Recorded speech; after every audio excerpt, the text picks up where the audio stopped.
Pernikahan di atas kertas.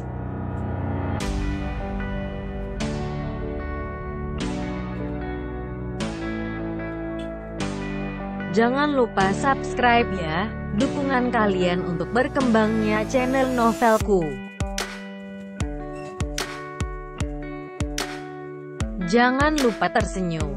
Kamu berhak bahagia, setidaknya untuk orang-orang yang kamu sayangi. Jangan lupa jaga kesehatan ya.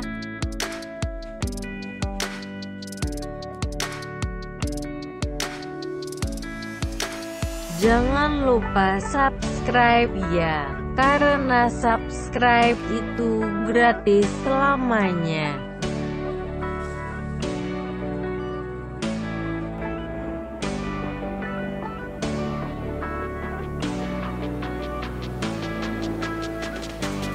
Chapter 80.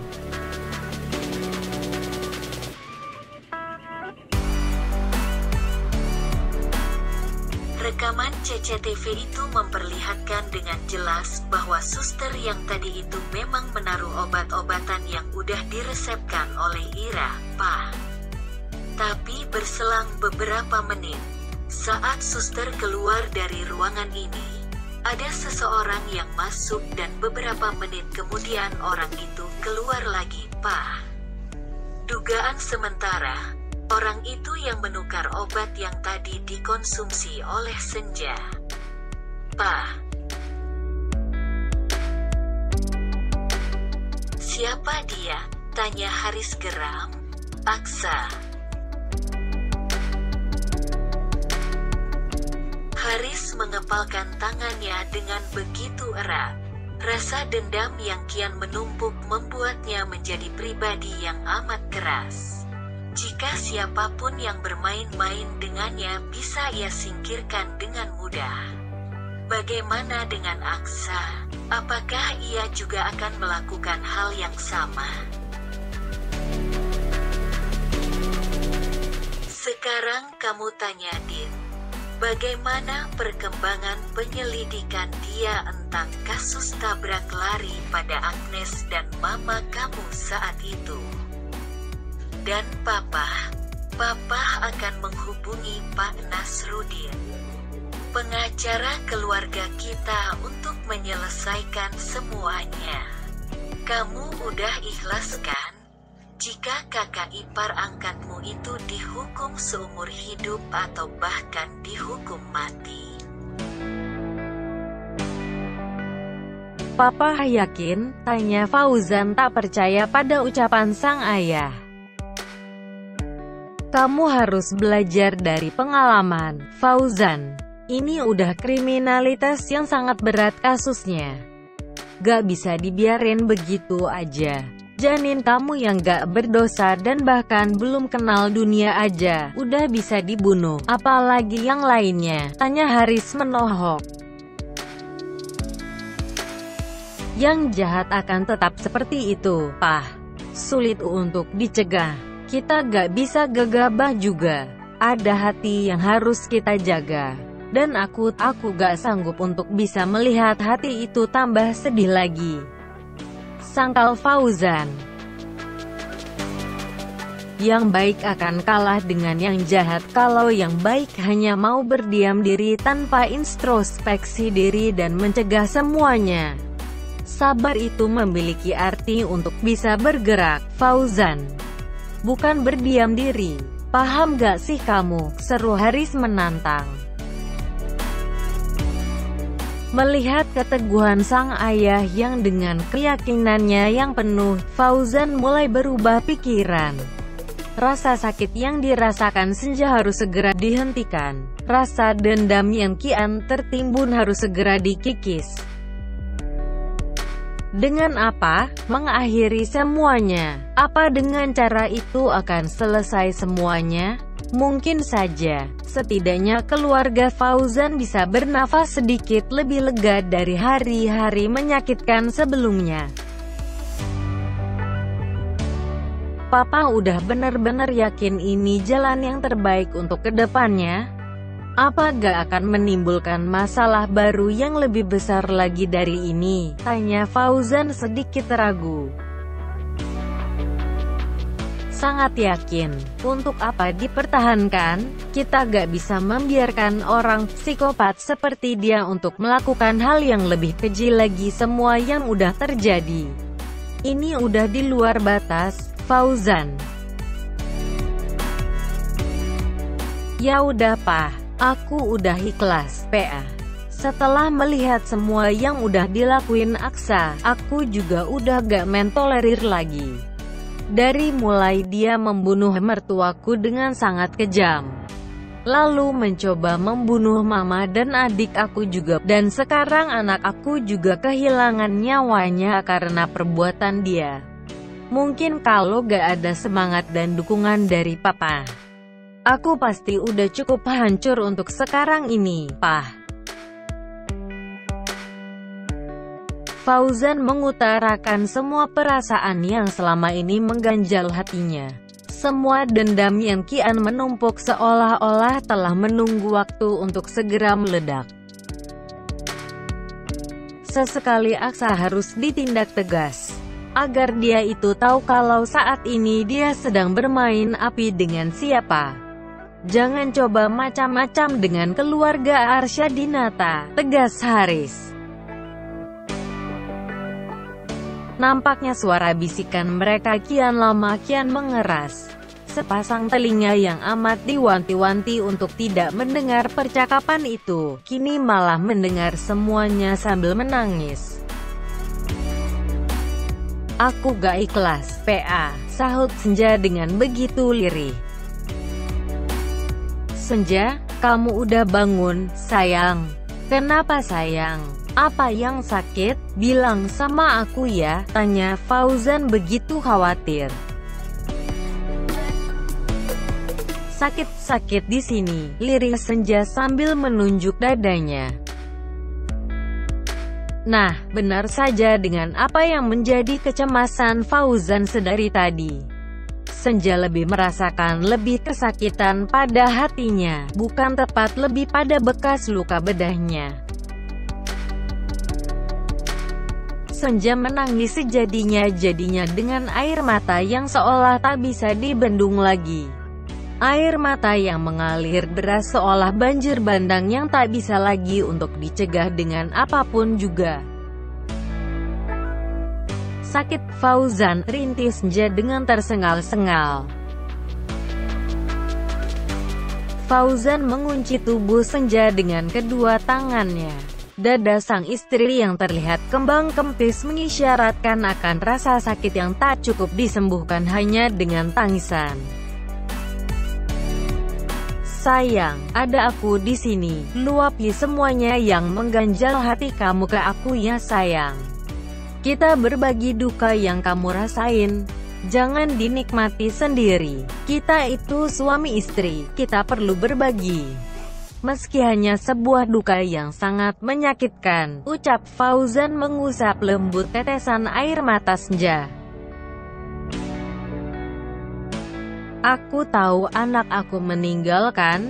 Aku dengar semuanya yang kamu bicarain sama papa. Ternyata anak aku yang sekarang jadi target selanjutnya. Aku udah gagal jadi seorang ibu, aku bodoh ya. Menjadi seorang calon ibu aja aku gak bisa, sesal Senja sambil masih sesegukan. Sayang, dengerin aku sekarang ya. Kita hidup di dunia ini memang gak akan pernah lepas dari yang namanya ekspektasi. Tentang apapun itu. Untuk masalah kita gak bisa menyalahkan hati yang terlalu berekspektasi tentang kebahagiaan dengan hadirnya buah hati kita dalam kandungan kamu. Kita gak salah kalau kita terlalu bahagia saat tahu kehadirannya. Hanya aja kita yang terlalu larut dalam suasana, sampai kita gak mengantisipasi jika nantinya kita kelak menemui kesedihan kita. Kamu gak salah sayang. Senja masih terus memejamkan matanya untuk menahan kesedihan yang ia rasakan. Semua orang bisa menyalahkan cerita yang sudah ditakdirkan, karena tak sesuai dengan keinginan. Tapi bagaimana dengan pelakon yang menjalaninya? Apa para pemeran itu masih bisa memilih untuk bisa jadi siapa yang ia inginkan? Untuk bisa jadi insan yang selalu hidup bahagia? Sayang, kita jalani hidup yang realistis ya. Kita jalani dengan kuat. Akan ada waktu untuk kita bahagia. Ya, kita harus bahagia dengan cara apapun dan dengan alasan apapun. Tapi ada juga waktu untuk kita sedih dengan cara dan alasan yang bahkan gak terduga sama sekali. Tapi kenapa Fauzan? Kenapa Kak Aksa sejahat itu sama aku? Apa aku kurang baik sama Kak Aksa sampai dia menjahati aku? Tanya Senja makin sesegukan. Sayangnya ini bukan masalah tentang kenapa yang baik harus kalah dengan mereka yang jahat. Ini cuma masalah waktu. Ada waktu yang tepat nanti yang akan menjawab semuanya. Kenapa Allah membiarkan kejahatan terus-menerus menghampiri keluarga kita? Kita hanya perlu sabar sayang. Lagi-lagi Fauzan mengusap air mata Senja yang sudah terasa mengering. Ia tak bosan-bosan untuk tetap menenangkan sang istri yang masih kalut. Mungkin kenyataan yang pahit perlahan bisa diterima. Tapi hati yang sebenarnya kian sulit untuk menerima. Aku mau bangun, mau peluk kamu. Bantu aku bangun, Fauzan, ucap Senja merentangkan tangannya pada sang suami. Setelah membantu Senja untuk bangkit, direngkuhnya erat sang istri untuk menyakurkan segala kekuatan yang masih tersisa. Sebuah semangat baru, pondasi yang dianggap kokoh untuk hati mereka, kini telah hilang bersama. Jangan tinggalin aku juga Fauzan. Aku mohon. Aku takut banget sekarang. Aku gak mau kehilangan kamu juga. Aku takut banget pisah sama kamu, Fauzan, lirih Senja. Fauzan merasakan sentuhan tubuh sang istri dengan begitu dekat. Dirasakannya raga Senja yang gemetaran dan mendingin karena rasa ketakutan yang mendalam. Atur nafas kamu sayang. Aku ada di sini sama kamu ya, kita sama-sama ya. Kamu jangan takut. Yuk tenangin diri kamu dulu yuk. Coba sekarang kamu tarik nafas dalam-dalam dari hidung. Lalu buang perlahan lewat mulut kamu. Coba kamu lakuin itu berkali-kali mulai dari sekarang, sambil pejamin mata kamu, seru Fauzan memberagakannya. Boleh sambil pegang tangan kamu kan? Tanya Senja tanpa melepaskannya genggamannya. Tentu aja, sayang. Sangat boleh. Genggam tangan aku sekuat yang kamu bisa, peluk tubuh aku serat yang kamu mampu sayang. Aku di sini sebagai kekuatan kamu, selagi bisa membuat kamu nyaman.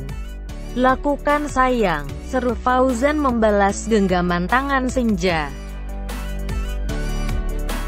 Senja tersenyum sambil mengikuti arahan Fauzan untuk bisa mengatur deru nafasnya. Wanita itu memejamkan matanya perlahan, merasakan ada sesuatu yang amat berharga telah pergi dan melambaikan tangan. Dia pergi bukan untuk meninggalkan kita sayang, tapi dia pergi untuk menyiapkan rumah baru kita kelak di surga. Rumah yang lebih indah dari yang kita tinggali sekarang dan rumah yang besar dengan kebahagiaan yang lebih utuh juga. Tanpa hadirnya orang jahat yang menghantui. Setelah beberapa kali mengatur nafasnya yang tak beraturan, Senja pun mulai membuka matanya perlahan. Ia tersenyum simpul pada sang suami yang menatapnya begitu hangat. Senja merasakan adanya ketulusan dan keikhlasan yang begitu besar hanya dari tatapan mata Fauzan. Sentuhannya membuat kehangatan yang seakan menjalar ke seluruh tubuh. Buayannya seolah mengikat jaringan-jaringan semangat baru yang sebelumnya sempat musnah. "Aku mau sesuatu, kamu mau gak ngabulin keinginan aku?" tanya Senja ragu-ragu. "Apa sayang?" tanya Fauzan kembali sambil menganggukkan kepalanya. "Aku pengen serabi," ucap Senja yang sukses membelangakkan mata dan mulut sang suami. Fauzan mendadak benar-benar terbelangah saat mendengarkan ucapan sang istri yang seperti terdengar aneh. Setelah selesai operasi, kenapa permintaannya aneh-aneh begitu? Apa memang seperti itu? "Fauzan, aku serius." "Ih, kamu mah, kenapa malah ngeledek aku kayak gitu sih? Emang kenapa sih? Aku gak boleh ya minta serabi?" tanya Senja ngedumel. Belum sempat menjawab ejekan dari sang istri, Fauzan masih terperangah dengan respon sang istri yang di luar perkiraannya. Ia juga bersyukur, meski terasa sangat hancur. Ia pun tahu itu, tapi sang istri ternyata masih memiliki kekuatan untuk bisa berguyon. Tok tok tok. Suara pintu ruang rawat inap Senja diketuk. Saat itu memang sudah waktunya jam besuk sore. Lalu masuklah dua orang yang mereka sayangi datang dan menghampiri mereka. "Assalamualaikum," sapa Agnes dengan ceria. "Waalaikumsalam," sahut mereka yang ada di dalam ruangan dengan bersamaan. Dibawakannya sebuah parcel buah di kedua tangan Neta. Sedangkan Agnes, ia membawa sebuah tas ransel berisikan baju ganti untuk sang putra. Ya, karena semenjak Senja berada di rumah sakit, Fauzan tak kunjung berganti pakaiannya. "Mama," Agnes masuk sini, panggil Senja berusaha bahagia. To be continue.